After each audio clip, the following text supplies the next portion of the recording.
निर्गमन ग्रंथ अध्याय 29। याजकों का अभिषेक। मेरे याजक बनने के लिए उनका अभिषेक इस प्रकार हो।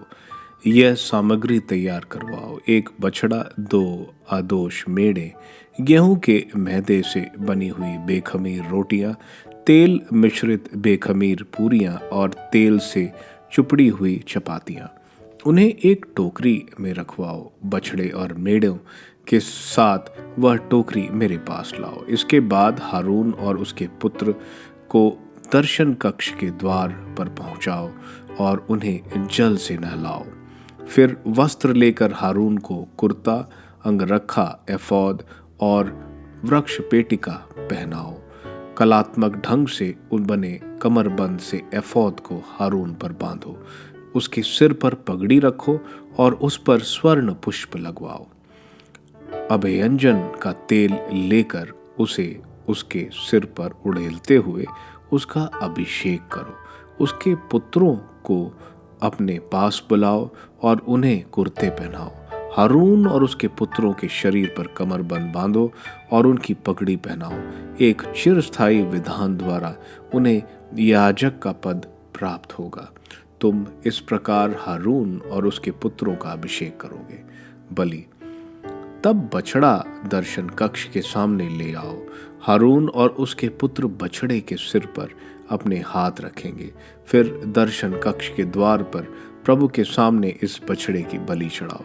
बछड़े के रक्त से थोड़ा लेकर उंगली से उससे वेदी के सींगों पर लगाओ और शेष सब रक्त वेदी के निचले भाग पर उड़ेलो। अंतड़ियों के आसपास की सारी चर्बी, जिगर की झिल्ली, दोनों गुर्दे और उन पर की चर्बी, यह सब वेदी पर रखकर जलाओ। बछड़े का मांस, उसकी खाल और उसका गोबर शिविर के बाहर आग में जलाओ, क्योंकि यह प्रायश्चित का बलिदान है। एक मेढ़ा लाओ। हारून और उसके पुत्र मेढ़े के सिर पर अपने हाथ रखेंगे। इसके बाद मेढ़े की बलि चढ़ाओ और उसका रक्त वेदी के चारों ओर छिड़को। मेढ़े के टुकड़े टुकड़े कर दो। उसकी अंतड़ियां और उसके पैर धोकर उन्हें दूसरे टुकड़ों और सिर के साथ रखो। इसके बाद पूरा का पूरा मेढ़ा वेदी पर जला दो। यह प्रभु के लिए एक होम बलि, एक सुगंध युक्त चढ़ावा है जो उसे रहस्य है। इसके बाद दूसरा मेढ़ा ले आओ। हारून और उसके पुत्र उस मेढ़े के सिर पर अपने हाथ रखेंगे। इसके बाद मेढ़े के बलि चढ़ाओ और उसके रक्त में थोड़ा लेकर हारून और उसके पुत्रों के दाहिने कान की लौ पर लगाओ। उसे उनके दाहिने हाथों के अंगूठों और दाहिने पांवों के अंगूठों पर भी लगाओ। शेष रक्त वेदी के चारों ओर छिड़को।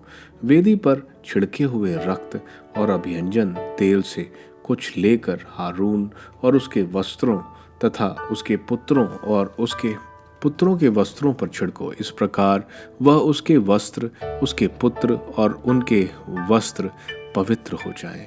तब अभिषेक के मेढ़ों की चर्बी लो, अर्थात उनकी पूंछ, अंतड़ियों के आसपास की चर्बी, जिगर की झिल्ली, दोनों गुर्दे और उन पर की चर्बी तथा दाहिनी जांग।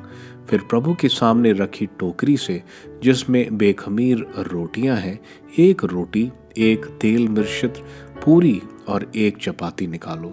यह सब हारून और उसके पुत्रों के हाथों में रखो और वे प्रभु के सामने हिला हिला कर अर्पित करेंगे।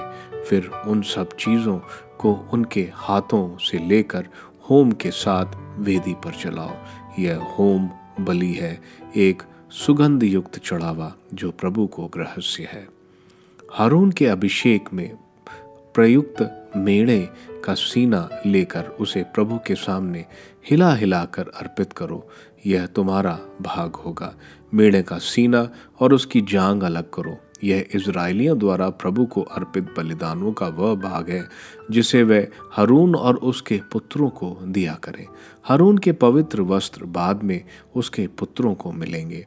उन्हें पहनकर उनका अभिषेक किया जाएगा और उन्हें यज्ञाधिकार प्रदान किया जाएगा। जब वह पुत्र जो उसके स्थान पर याजक बनेगा पवित्र स्थान में सेवा करने के लिए दर्शन कक्ष में प्रवेश करेगा तो उन्हें 7 दिन तक धारण करेगा। प्रसाद ग्रहण। तुम अभिषेक के मेढ़े के मांस को एक पवित्र स्थान में पकाओ। दर्शन कक्ष के द्वार पर हारून और उसके पुत्र मेढ़े का मांस और टोकरी में रखी हुई रोटियां खाएंगे। वे अपने अभिषेक और अधिकार प्रदान के लिए आयोजित प्रायश्चित विधि में प्रयुक्त पदार्थों को खाएंगे। वे पवित्र हैं, इसलिए अनधिकारियों उन्हें नहीं खा सकता।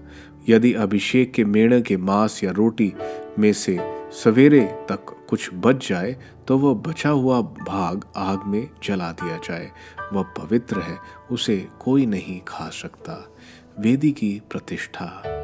मैंने तुम्हें जैसा आदेश दिया है ठीक उसी तरह हारून और उसके पुत्रों के साथ करो। तुम 7 दिनों में उनके अभिषेक की क्रिया पूरी करो। प्रत्येक दिन पाप के प्रायश्चित के लिए एक बछड़े की बलि चढ़ाओ। वेदी की प्रतिष्ठित करने के लिए 7 दिन तक प्रायश्चित की बलि चढ़ाओ और 7 बार वेदी का अभियंजन करो। इस प्रकार वह वेदी परम पवित्र बन जाएगी। जो कुछ वेदी का स्पर्श करेगा वह पवित्र हो जाएगा। दैनिक बलि। तुम नियमित रूप से वेदी पर यह बलि चढ़ाओ। प्रतिदिन 2 मेमने, 1 मेमना प्रातः और 1 मेमना संध्या को। पहले मेमने के साथ 1 सेर जैतून के तेल से सना हुआ 2 सेर मैदा चढ़ाओ और अर्ध के रूप में 1 सेर अंगूरी। दूसरा मेमना संध्या में चढ़ाओ, उसके साथ प्रातः काल के समान ही अन्न बलि और अर्ध चढ़ाओ। वह एक सुगंध युक्त होम बलि है जो प्रभु को रहस्य है। दर्शन कक्ष के द्वार पर जहाँ मैं तुमसे मिला करता हूँ और जहाँ मैं तुम्हारे साथ बातें करता हूँ वहाँ प्रभु के सामने नित्य प्रति पीढ़ी दर पीढ़ी यह होम बलि चढ़ाई जाए। वहाँ मैं इजरायलियों से मिलने आऊँगा और वह स्थान मेरी महिमा के कारण पवित्र होगा। मैं दर्शन कक्ष और वेदी को पवित्र करूँगा। मैं हारून और उसके पुत्रों को भी पवित्र करूँगा जिससे वे मेरे याजक हो सके। मैं इजरायलियों के बीच रहूँगा और मैं उनका ईश्वर होऊंगा। वे जान जाएंगे कि मैं ही प्रभु उनका ईश्वर हूँ जो उन्हें मिस्र देश से इसलिए निकाल लाया है जिससे मैं प्रभु उनका ईश्वर उनके बीच निवास करूँ।